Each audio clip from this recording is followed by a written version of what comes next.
guys, so welcome back to BA Adventures. Today we are at Oak Alley Plantation, about an hour away from New Orleans. Yeah, we're actually in Vatry, Louisiana. It is an hour, and It's gorgeous. we're going to start off today by doing what? Going into the big house. We cannot film or take pictures, but everything else we can. Yeah, so sorry about that, guys.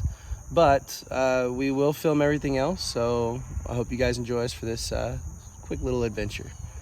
See you out there.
Hey guys. Hi. So we just finished up the big house tour and the slave quarters tour. So do you want to talk about the house? So the house is gorgeous, of course. So it was owned by two different families. Jacques. It was a Frenchman. Frenchmen. We cannot remember their names, mostly because we couldn't get video or photos in there, and we were just kind of amazed at how well the house was built. I mean, it was built by slaves with brick and clay from the Mississippi, which is Mississippi just right over here. Right. Yeah, it's right there behind us. It's about 200 yards away from the house. It's not far at all. You can see in the little views that we had just a minute ago from the veranda. There's at the end of the brick walkway, you can see the levee at the end of it, and it used to only be 5 feet tall. Now it's 40 feet tall. So you can imagine the view that they had back then. They had a gorgeous view. And all of the walls inside there were made of brick and not wood like ours are today. So like that's nuts to me how thick it was. And then the slave quarters, and they were very small. Yeah, of course. As where their living conditions were just not great, as we know from history classes and stuff. But we did find out, because we weren't sure what this plantation did before, and it is a sugarcane plantation. Yeah. So I just thought, and this is just my ignorance, but I always thought it was all cotton down here in the South.